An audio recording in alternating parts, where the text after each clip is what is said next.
going back to what I was saying though, when you have these conversations as a high school or college coach, all right, you cannot pigeonhole everybody, all right?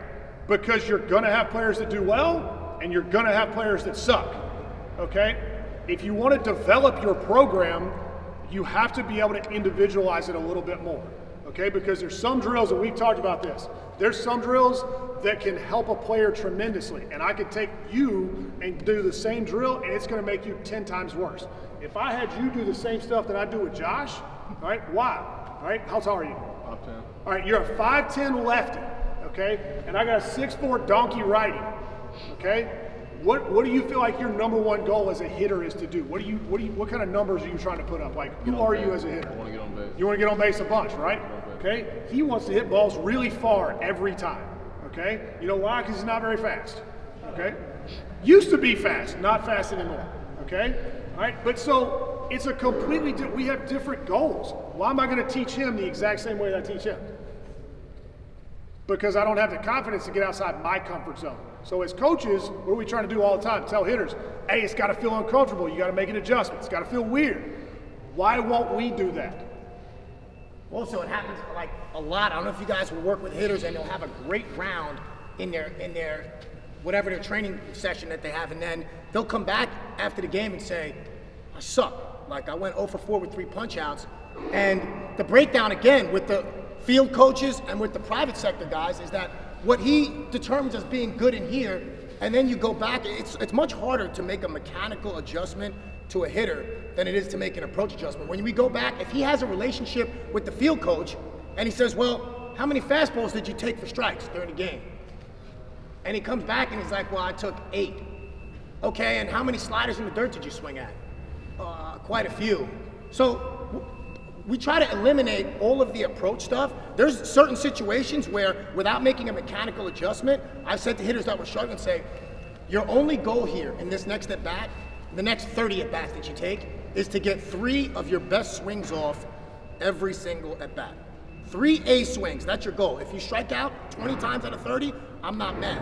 And if they know that swinging and missing is not looked at as a bad thing, these guys could sometimes figure it out without trying to get him to move a certain way, but just giving him a goal in the game.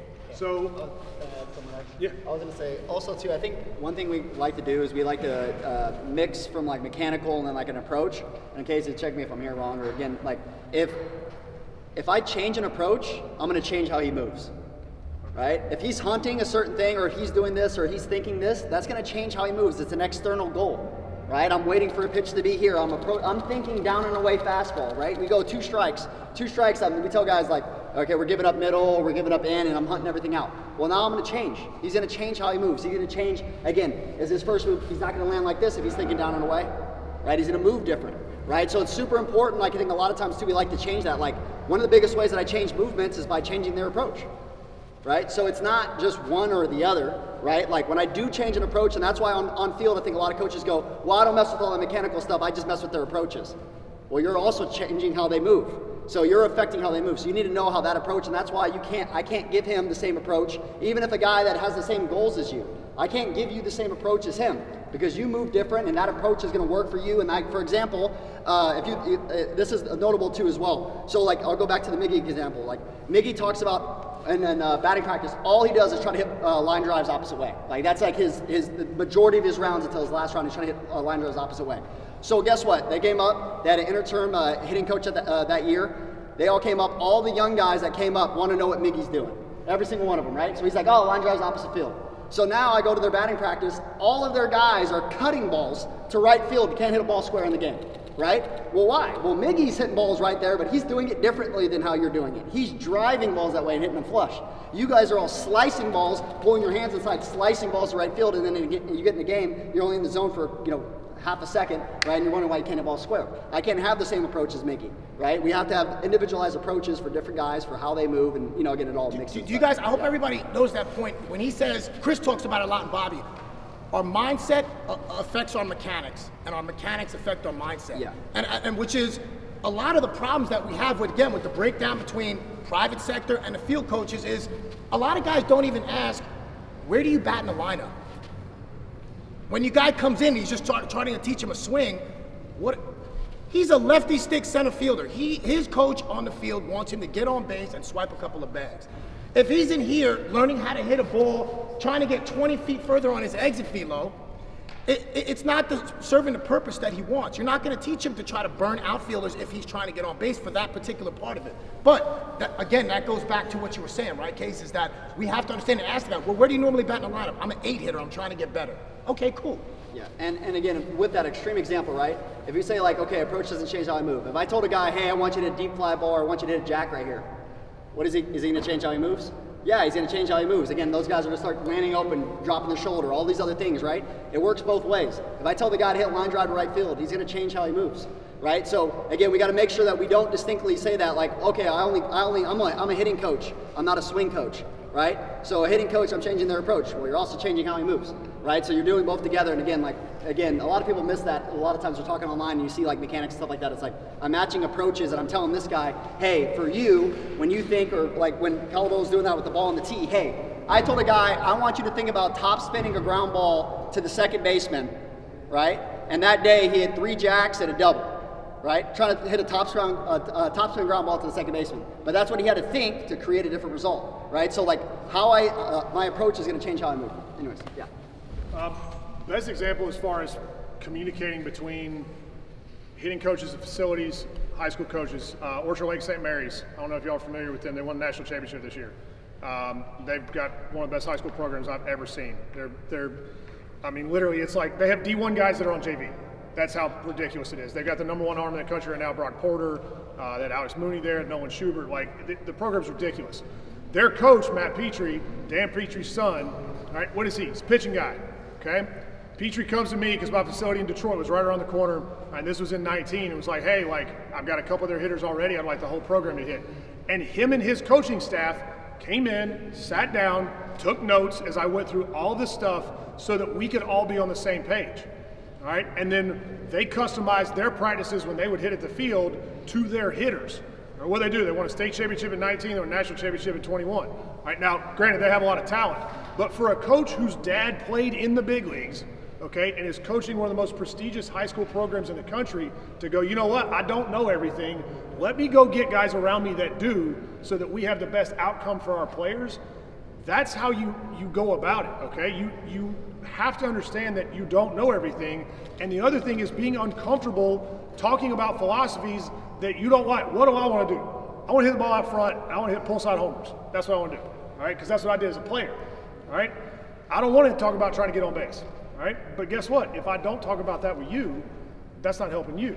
All right, there's things that I talk about on a daily basis in the cages that I literally will say, I hate saying this, but you need to hear this. Most of it is like, let the ball get deep or hit the ball on the ground, you know, whatever. It's like, I feel like it's word vomit. All right, I can't say it. But guess what? If that kid needs to hear it, he needs to hear it. All right, if I need to tell a kid to swing on his back leg and fall down backwards, cool. All right, you know why? Because he's going this way too hard. All right, it's just like what you were saying. But I have to be able to be okay with saying stuff that isn't in my comfort zone, okay, so that we can benefit the hitter the best. All right. The other thing is then in-season communication with my pro guys. Okay, we work all off season. All right, we build a swing. All right, then when the season comes, all right, we have to have the ability to communicate on a weekly or daily basis when you're going good and when you're going bad. All right, I don't want the phone call, hey man, I'm struggling. All right, well, what, like, we haven't been talking about anything. Well, I've been hitting good. Well, you need to call me when you're hitting good so we can talk about what you're thinking so we get you back there a whole lot faster. Okay, so having that communication, a lot of times when a guy's hitting really well, you don't want to touch him. Oh, I can't talk about it. Hey, wait, just walk up, hey first, what you been thinking about? Hey coach, I'm just trying to see it and bang it. Cool, all right. Come back a couple weeks later, he's struggling. What do you think about? Well, I'm thinking about my load, thinking about my hands. Elbow slot. Yeah, I'm thinking about my slot, like, you know, my barrel pass, like, hey bro, your swing is the same, all right? Why don't you go back to thinking about whatever you were doing a couple weeks ago, all right? And that's the type of stuff that, like you said, hey, I got a kid that's taking too many fastballs. He's launching balls in BP, cool, all right? He's not hitting the game. Well, it's because he's in a 0-2 count every time, watching 2 fastballs down the dick. Like, he doesn't need to go back and work on his swing and make a swing change. He needs to swing the damn bat, okay? So being able to communicate, number one, and I know I'll stand up here and talk for like 3 hours, so I'm just going to finish on a couple of things. Being able to communicate, all right, is huge. All right, it's honestly, it's everything. You could be the smartest, most knowledgeable hitting coach on the planet. All right, if the hitter that you're working with doesn't understand what you're saying, you might as well be an idiot that never played baseball because you can't help them. Okay, so understand that having a little bit of information that's communicated very well is much better than a lot of information that's communicated very poorly. Okay, number two is being able to conform, right, to the hitter instead of making them conform to you. Okay, you be moldable instead of making them do what you want them to do. Do you have an end goal? All right, I have a place. CC said it. We all know what a good swing looks like. All right, how we get there is going to be very different. All right, everybody in this building came from somewhere different. Okay, we all had the same address. All right, but if I gave Ferbs the same directions, all right, turn here, that I got, well, we ain't going to wind up in the same place. Okay, some of y'all might get here, but we're going to wind up at very different because I turned here. Well, I was starting way over here. You were starting way over there. Right? We can't use the same path to get to the same result. Right? And that's the way hitting works. Is I have an end result that I want to get to. Right? But how I get there is going to be very different, and I've got to make sure that I communicate those directions very clearly, or you're going to be lost as hell. And that's what happens. Like, yeah, like my coach a few years ago was trying to tell me that, but it never made sense. And like, now I know what he was saying because I hear that all the time. It's not that I have better information, it's just I made it make sense. All right, and so if you can make it make sense and make it simple, and then get your hitters to trust you because you know that you have their best interest, all right, instead of your own agenda, that's all that matters. And let your hitters speak for you. If your hitters do well, they're going to talk well about you. All right, their numbers are going to speak well. All right, and at the end of the day, that's all that matters. Okay, you got any, that's all I got. Like I said, I'll stand up here and talk all day, but for me, communication, it's everything. You could take Pelotero, you could take K-Vest, you could take the blast motion, you could take all that. If you can use those as those tools to build a plan for a hitter and then go, hey, look, this is all the data, but this is how we're going to go about it. This is all you need to think about. That's how they're going to be successful. All right? I mean, man,